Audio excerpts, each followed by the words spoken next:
Le site Omegle a fermé.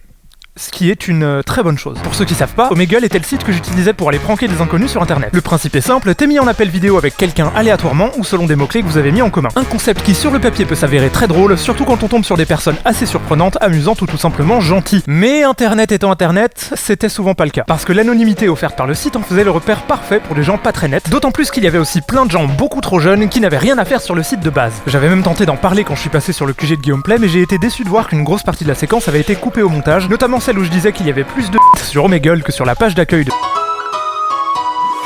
Ils ont probablement coupé cette séquence parce que l'épisode était sponsorisé par Epson et que cela ne rentrait pas dans leur ligne éditoriale. À cause de ça, je me mettais moi-même à faire de moins en moins de vidéos Omegle parce que le site me rendait juste triste, quoi. Mais que je le veuille ou non, le concept même de mon TikTok reposait sur le fait de faire des vidéos Omegle et je m'en veux d'avoir eu une responsabilité là-dedans. Il aurait tout simplement fallu que j'arrête de faire des vidéos Omegle. Mais du coup, qu'est-ce qu'il faut retenir de la fermeture de ce trou à rats ? Si vous visitez Omegle aujourd'hui, vous y trouverez un manifeste écrit par le fondateur du site qui exprime son regret de devoir le fermer. Selon lui, Omegle était un outil qui pouvait être utilisé pour le bien comme pour le mal. De la même manière qu'on peut utiliser un téléphone pour souhaiter joyeux anniversaire à sa grand-mère ou pour menacer quelqu'un. Il se dit attristé de devoir fermer le site à cause des mauvaises utilisations de celui-ci, car cela empêche les gens bien intentionnés de l'utiliser aussi. Sauf que je suis pas complètement d'accord. Parce qu'il faut pas se voiler la face, la modération du site était complètement claquée au sol. Il aurait tout simplement suffi d'instaurer un système où l'on pouvait signaler la personne avec qui on vient de parler, et si elle est suffisamment signalée, alors elle n'est plus matchée avec personne. Mais j'imagine que c'était trop demandé. À la place, le site semblait bannir des gens aléatoirement, dont moi plein de fois. Et pourtant, ce qui me rend triste, c'est que le concept du site peut être bien exécuté. Parce que ce que faisait Omegle qu'aucun autre site ne faisait,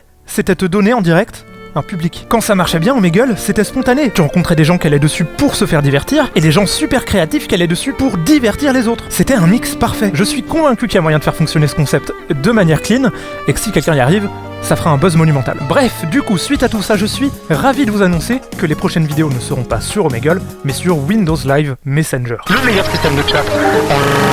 Le meilleur